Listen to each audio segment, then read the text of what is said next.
Alright, this is take one from the top. Hi, and welcome back. Hey, welcome back. Hey everybody, I'm back with a little section this is take 6. Hey everybody, I'm back with a little section I like to call Answers to the Questions No One's Asking. We're on a quest to be the most unexpected tea makers. We're always curious, always questioning. What's this flavor? What's that aroma? We love to dive in and stir things up. We're half curious kid, half intrepid explorer, half undaunted alchemist. Yes, 1 and a half. That spirit, we bring it to tea. We do it through unexpected blends with a twist, so you can taste the vibrant, undiscovered flavors the world has stashed away. Is this art? Who even writes these? I mean, someone somewhere is getting paid to string these words together to be printed on labels, and we see them all the time, but why? Now, maybe you're saying, who cares? This is just corporate, jargonized advertising, but no, there's more here. Ever touch the inside guts of your toaster oven with a butter knife? Jump a golf cart over the train tracks? Take a rip of this nitro cold brew. We'll sell you the whole seat, but you'll only need the edge. You're probably familiar with the genre of flash fiction. The aim is to craft a story typically under 1,000 words, and with so few you have to get pretty creative, but it goes further with stories told in just 100 or 50 or few enough to print on a product. I mean, this is a fiction, I hope, but there's certainly an art to saying a lot with a few words. My favorite example is this pasta sauce. Nona loved cheese, so she included 3 of her favorites in this sauce: Parmesan, Asiago, and Romano. In just 17 words, it manages to capture a sense of family, descriptive flavors, and ultimately what makes this sauce special in a grocery aisle of options. Maybe you're not the kind of person to spend a lot of time choosing between products at the store, but certainly they exist. Even to just take this picture, I had to wait over 8 minutes for a couple to finally choose the sauce they wanted. So these stories actually play an important role in marketing. Indeed, 1/3 of consumer decision making is based on packaging. But not all stories are created equal. These examples so far are the cream of the crop. On the creative brand story scale of 3 to 9, these are all 9s. Let me show you what I mean.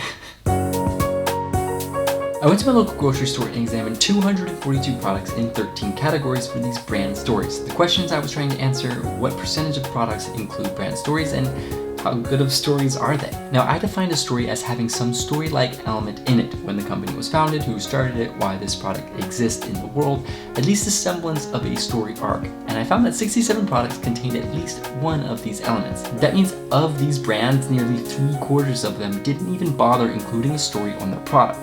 That's not to say they didn't have nice labels. For instance, this chocolate called Endangered Species had a whole inset about the endangered brown bear. It's pretty cool, but not a company story, so I didn't include it. Many products only had descriptions of the products themselves, such as this. I didn't include these either. In fact, as I went frolicking about the grocery store in search of stories, I found that different categories had different kinds of labels and stories, and there were some trends I seemed to notice. But as I'm something of a scientist myself, I needed to see if the data supported this. To analyze everything, I took a picture of every story I found and grouped them by product type. These are the 13 categories. To answer my second question, how good are these stories, I came up with a rating system to compare the stories based on 3 things. Creativity: how original was the approach to the story? Content: how well was the story told? Branding: how well did the story fit into the overall brand of the product? In each area, a story can score from 1 to 3, 2 being average or fine, 1 being bad, and 3 being good. That leaves the range of total possible scores from 3 to 9, 3 being god-awful and 9 being exceptional. Okay, so I didn't examine every product in the store because they probably would have kicked me out at some point, and I only went to 1 store in just 1 city. So clearly this is light years away from being anything rigorous or conclusive, but it should at least give you a sense of what's out there. Furthermore, the way I rated these stories is completely subjective, taking into account only one opinion: mine. Probably because no one else on earth is bored enough to go through 67 brand stories and rate them on a scale I made up. Despite these limitations, here's what I found. 27.7% of 242 products contain what I would define as a story. Here's the breakdown in each category. A few interesting points: cheeses, though being by far the most numerous in specialty, contained only 2 stories. Curries almost squeaked by with a 100%, but this didn't quite make the cut. Then we can plot the number of items in each category with its story percentage on a scatter plot and see there's sort of a trend here. As for rating the stories, here's a graph that shows all 67 products. One interesting thing here is that different categories scored on average differently than others. For instance, teas scored much lower than bottled coffees. This could totally be my biased preference, as could all the other scores, but check it out for yourself.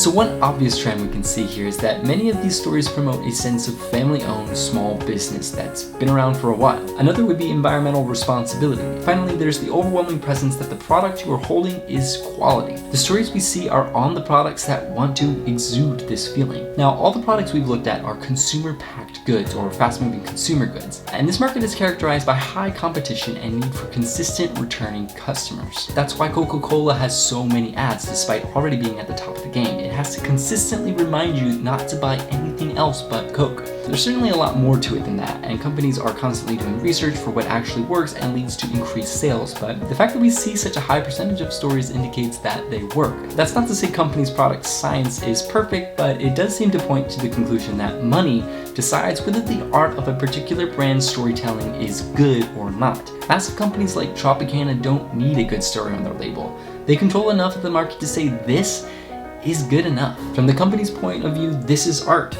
selling orange juice. From my point of view, this is art, a creative story on an everyday product. Whose opinion matters more? I don't know. Is the customer always right? So why did I do all of this in the first place? I mean, other than just being genuinely curious about the art of brand stories, after rummaging through the internet for a few days in search of answers, I had trouble finding anything outside of a few topics. While that's probably because brand stories are typically only seen as a means of advertisement, it's interesting to note that discussion in general and subsequently research about anything is completely framed by the questions that we ask. A company asks what sells products. I ask what art makes me feel good. The answers we get are a result of the questions we ask. In closing, I'll leave you with my favorite brand story I came across.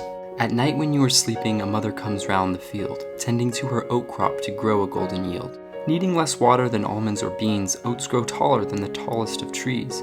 Oats that are organic and of course gluten-free, oats will become anything you want them to be. She calls upon the sun and air to naturally dry oats for a while, then harvests hulls and mills them in centuries-old style. She soaks oats batch by batch to craft a drink that's quite contrary, that's creamy and tasty like milk without any of the dairy. There's simply no denying it's delicious and worth the trying. Batter mixing, coffee drinking, cookie dunking too, it does almost anything dairy milk can do. Thanks so much for watching. That was almost good. One more try.